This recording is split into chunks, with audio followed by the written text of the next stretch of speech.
Hi guys, welcome to another exciting episode of the Afro Millennial. If you're new here, welcome to my channel. I hope you enjoyed today's video and I hope you subscribe to the channel. If you're a returning subscriber or viewer, thank you very much for coming back and I hope you keep enjoying my content.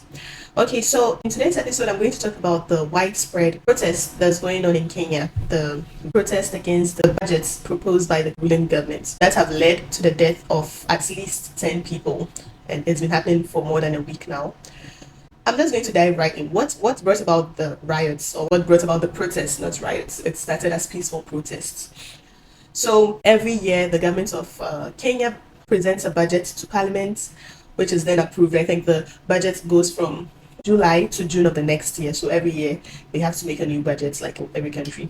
So the budget for 2024-2025 fiscal year, the Kenyan government aims to raise $2.7 billion in additional taxes to reduce states' borrowing and the high debt to GDP ratio in the country. So currently, the public debt for Kenya stands at 68% of GDP, which is higher than the 55% of GDP recommended by the World Bank and the IMF.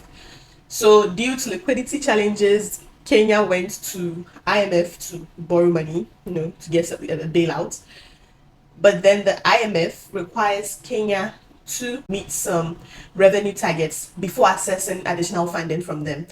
So that's the whole background to this. So the IMF recommended that go raise taxes at home, or not taxes, go raise revenue at home. They didn't say taxes. It's the government that decided to raise taxes. They could have increased exports, which could have taken time maybe. So the quickest way for governments to make money or to get money is to increase taxes, because they just get it from the people directly and use it for whatever targets or goals they have, right? So that's what led to the budget that was presented to Parliament or discussed in Parliament that brought about these protests. So when this budget was read or it came to light, people were not happy. Protesters took to the streets and tried to urge government to abandon the tax hikes that they were planning, because already people in Kenya were complaining about cost of living being very high. The country was hard to live in, like everywhere. I can say in almost every African country, cost of living is high. It's just hard to do things as a young person or as a growing person. The things you need to do to enjoy life, is hard to do them, right? And if it's already hard to do these things and the government is imposing more taxes, how will the people survive? So that's what brought about the protest. Now let's look at some of the proposed taxes that brought about these protests. The government proposed at least a 16% was on bread, like 16% levy on basic commodities like bread, vegetable oil, and sugar. I don't know if every young person is like me, but bread is something that everybody buys. But almost everybody buys bread for breakfast or whatever. Like for whatever reason, bread should be like if you can't find anything to eat, bread should be the go-to, right? Quickest way to find something to eat. And they are imposing a 16% levy on bread and vegetable oil and sugar. That's like taxing even like the average person. Even children eat bread, love sugar. Like this tax is going to affect each and every person in Kenya. And then they proposed a motor vehicle circulation tax, which is 2.5% of the value of a car annually. So every year you're going to pay a tax of 2.5% of the value of your car. So let's assume you bought your car for $10,000 or it's worth $10,000. Yeah, you're going to spend about $250 a year in taxes, if I'm right. 10,000, 2.5%. You're going to pay, yes, about $250. In addition to all the expenses you have to pay on the car, there's an additional $250 you're going to pay every year for your car. A car you bought and paid for. I'm sure when you buy a car, you have sales tax and all that they charge, and then you have to continuously pay this tax on a car you already own. That, like, you see the kind of taxes the government was trying to impose on the people. Then there was the equal levy on most manufactured goods, including sanitary towels and diapers. Then they were also going to increase the existing taxes on financial transactions, which is like mobile money. Mobile money, I think, it started in Kenya, or it got popular in Kenya. So they were already taxing that, and they've increased that. So these are things that's going to affect everybody in the population. It's not some kind of progressive tax that's going to tax some people more. It's kind of taxes that were being introduced. Very universal, like everybody is going to be affected. For a little bit of context, President William Ruto, who is the current president of Kenya, was elected in 2022, and the promise he presented to the people, to the youth especially, was that he was going to uplift the life of the poor.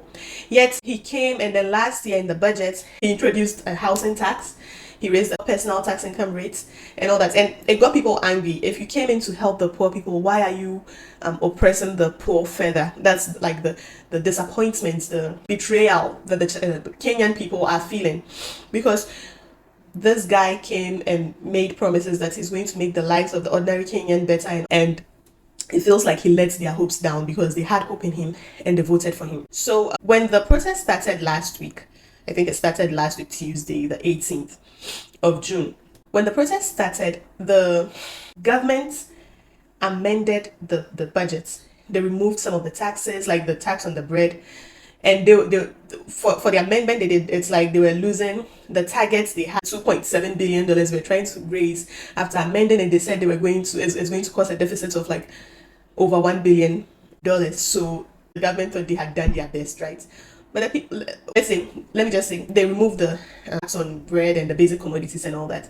And they also said now the equal levy would be on imported manufactured goods. So not all sanitary towels, not all diapers, but imported ones. I think they were targeting goods that are not biodegradable, that are also imported. But the question is, how much of these products used in Kenya are manufactured locally?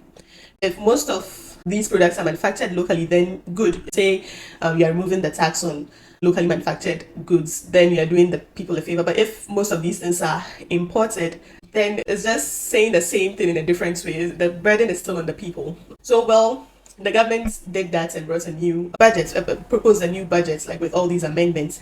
But the people refused to accept this new budget, and they insisted that the whole budget, this whole bill, the spending bill, be scrapped, be just abandoned, because it was too much. The suffering is too much. They are tired. They can't bear any more burden as a people.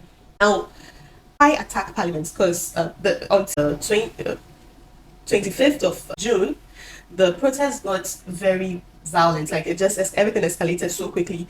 It got violent. People went to Parliament and breached the security there and entered the building, set some parts of the building on fire, and then the police opened fire, live animation of them, and at least 10 people were killed. So how did it get that way? Okay, so when the new bill was proposed, this whole protest, usually when you hear protests happening, the certain government or the government in power accuses the opposition of inciting people against them, inciting the youth against them and all that. But this time, it didn't happen that way. It started on social media, hashtag this, hashtag that, and people started coming together, right? Going over ethnic differences, going over, like, the unity on social media was overwhelming. People just got together and gathered up. And so the whole thing, they saw it building up right on social media. So there's no way you're going to brush it off and say it's just an attack from an opposition or an opposition party or something. It's the people, very organic. They just gathered up the masses. And one thing they did was they got the numbers of the members of parliament and they sent it out to the public. So people started calling them, sending them messages. We don't want this bill. Do not vote for the bill. And that was the request of the people.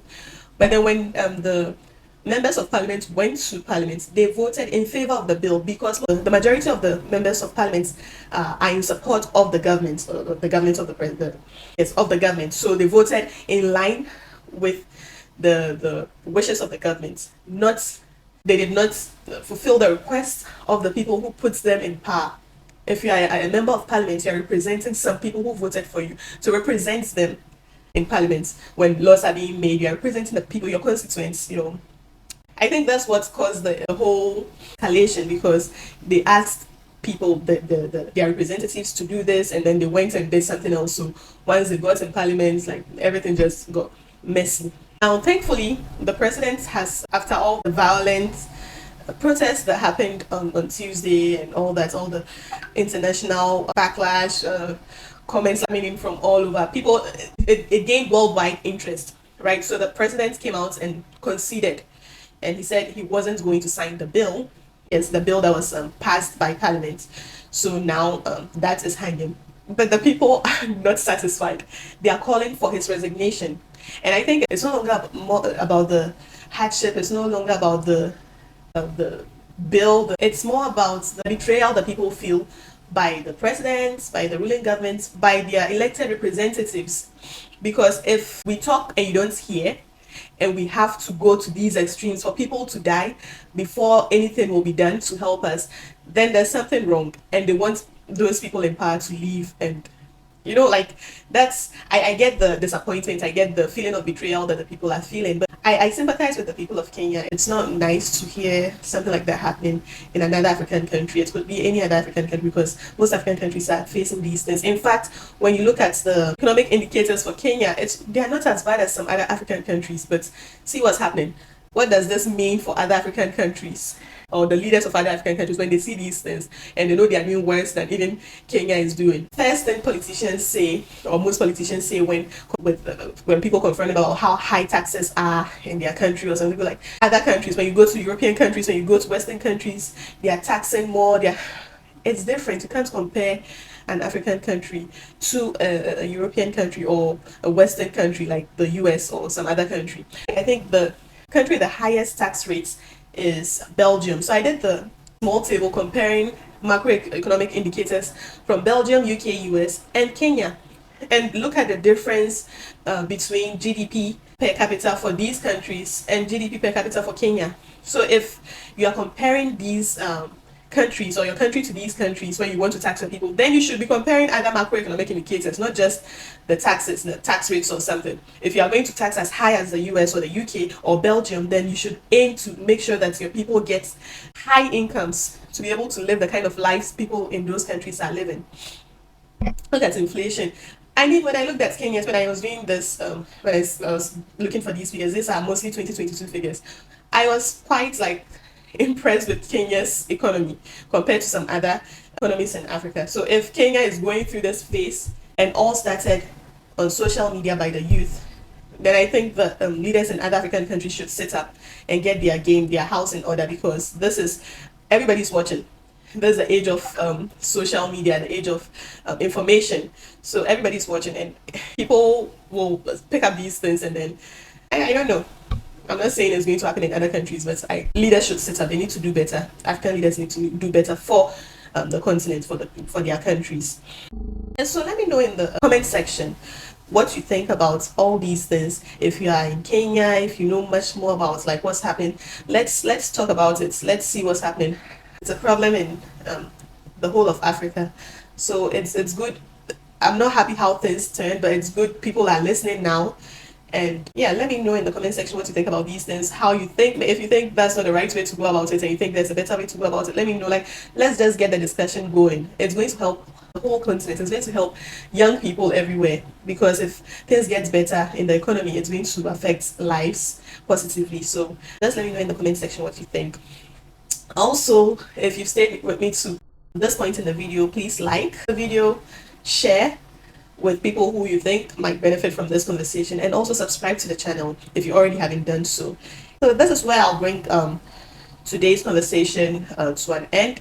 I hope to see you in my next video. I'm not happy when I do these videos because people don't have to die to get their point across.